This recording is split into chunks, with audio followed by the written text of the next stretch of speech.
O que eu sei sobre as mudanças no Fortaleza para 2026?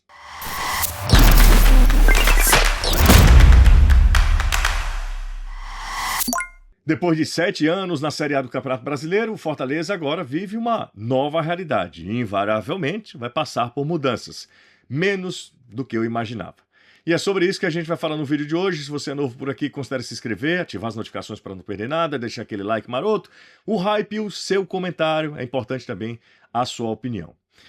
Fortaleza vive uma nova realidade a partir de agora. Depois de 7 anos, disputando a Série A do Campeonato Brasileiro, 2 vezes G4, chegando 2 vezes, aliás, 3 vezes na Copa Libertadores da América, final de Copa Sul-Americana, Fortaleza volta uma casa e vai voltar a disputar a Série B do Campeonato Brasileiro. Invariavelmente, mudanças iriam acontecer no Fortaleza, mas não na proporção do que eu imaginava.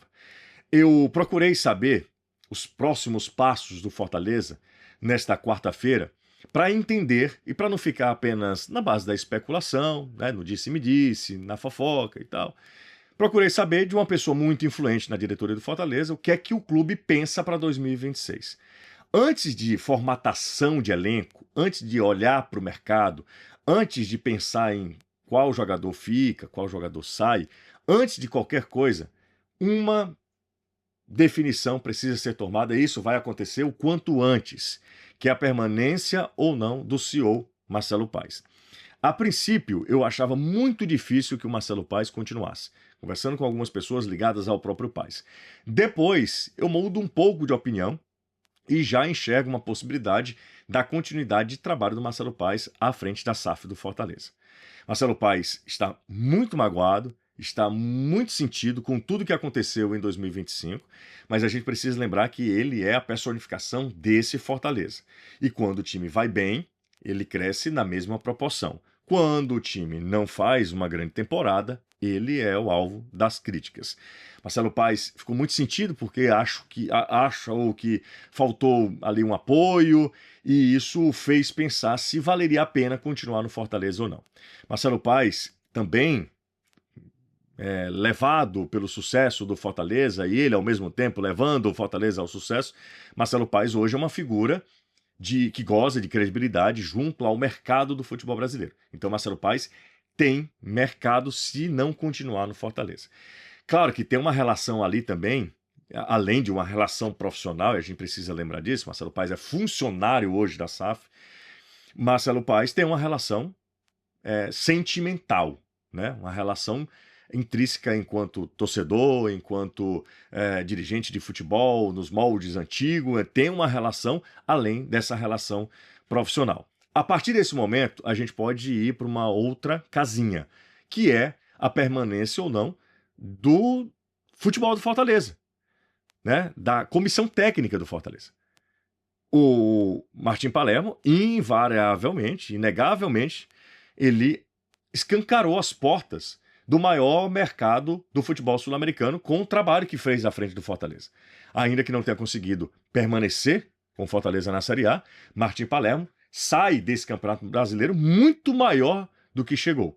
A gente conhecia Palermo como o maior artilheiro da história do Boca, como um atacante, como um cara que perdeu 3 pênaltis numa mesma partida, como um centroavante goleador, mas ninguém conhecia a outra faceta do Palermo, Palermo enquanto técnico de futebol.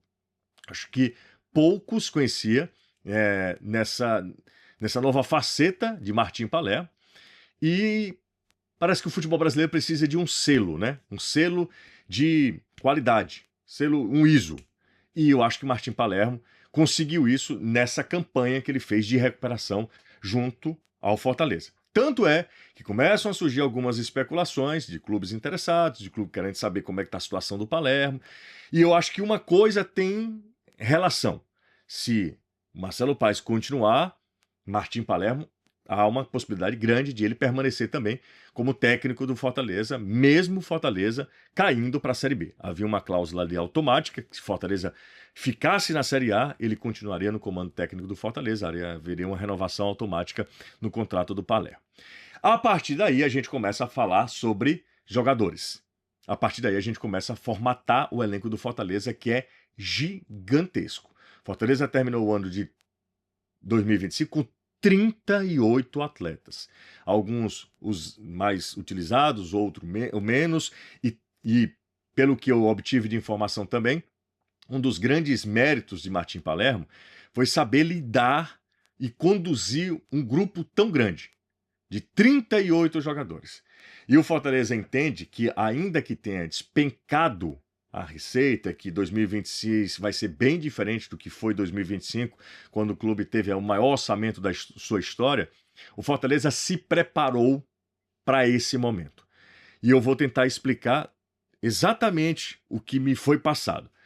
Se tem algo, e talvez seja muito forçar a barra, dizer que tem algo positivo no rebaixamento do Fortaleza, mas se você quiser encontrar, não é nem o meu copo, é só uma gota de um lado positivo nesse descenso do Fortaleza, é que ele aconteceu de forma não repentina, mas foi de forma escalonada. Fortaleza sabia que era praticamente irreversível a sua situação. Quase conseguiu. Ali era já na base do milagre. Mas o Fortaleza se planejou, a SAF do Fortaleza se preparou para esse momento de queda.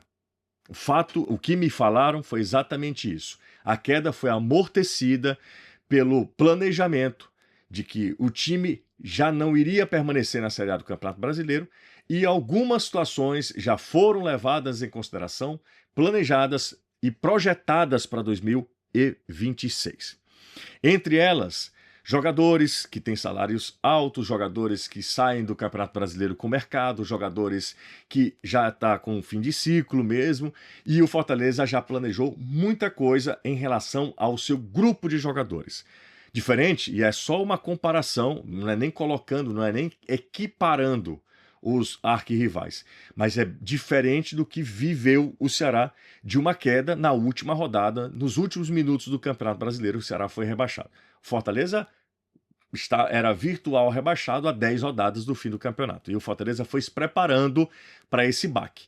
Obviamente que há pancada, obviamente que há o golpe, mas o Fortaleza, pelo que me foi passado, uma pessoa influente da diretoria, o Fortaleza amorteceu a queda com um planejamento para 2026. Por exemplo, jogadores que estão há muito tempo no clube, jogadores que foram pouco utilizados, jogadores com pouco minutagem, jogadores que encerraram o contrato, não devem ficar. Então você pode já colocar nessa balança aí, nesse balaio, Marinho, Pikachu, Tinga, que é o encerramento de uma era. Então jogadores, o Gasal, que encerra contrato agora. Existe outra situação, os jogadores que estão supervalorizados e na Série B não tem como você bancá-los. Breno Lopes, Pochettino, o próprio Kusevich, que perdeu espaço, mas é um jogador que tem mercado.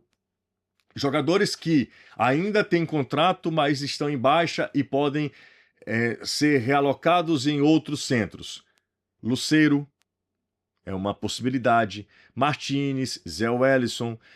Bom, são muitos jogadores. O Fortaleza tem um ativo muito grande para tentar diminuir o impacto da folha. E repito, foi em 2025 o maior orçamento da história do clube.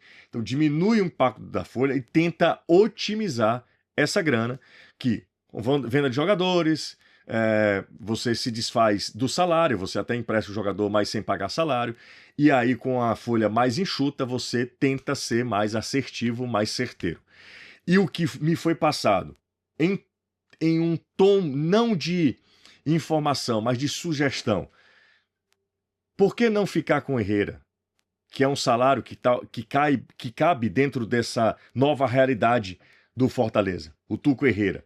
Por que não tentar Bareiro, que também deve ser assediado pelos gols que fez na reta final do Campeonato Brasileiro? Por que não segurar Moisés, que dos três é o que tem o maior salário, mas quem sabe numa redução de salário, numa readequação, ele consiga continuar no Fortaleza na Série B? Brites, Mancuso, Pierre, que deve ser comprado pelo Fortaleza.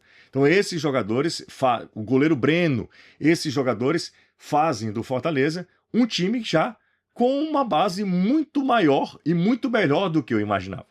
Eu não sei o que é que vocês pensam sobre isso, mas se o Fortaleza mantiver esses jogadores, pelo menos 5 dos titulares da Série A, já é muita coisa, porque a disparidade de investimento entre um clube de Série A e um clube de Série B é enorme. Só para vocês terem ideia, é coisa de 10%. Você está aqui com 100% e você fica com, desse montante, apenas 10%, fazendo uma conta rápida. Então, o baque financeiro é muito grande. Mas reitero e repito, para minha surpresa, não será uma debandada no Fortaleza. Pelo menos a preço de hoje, preço de agora. Então, tudo começa lá com a permanência do Marcelo Paes, passando pela manutenção ou não da comissão técnica, e a partir daí o Fortaleza pretende ficar com a base boa de 2025 para 2026. Qualquer nova atualização, a gente está por aqui, a gente se vê e será em breve.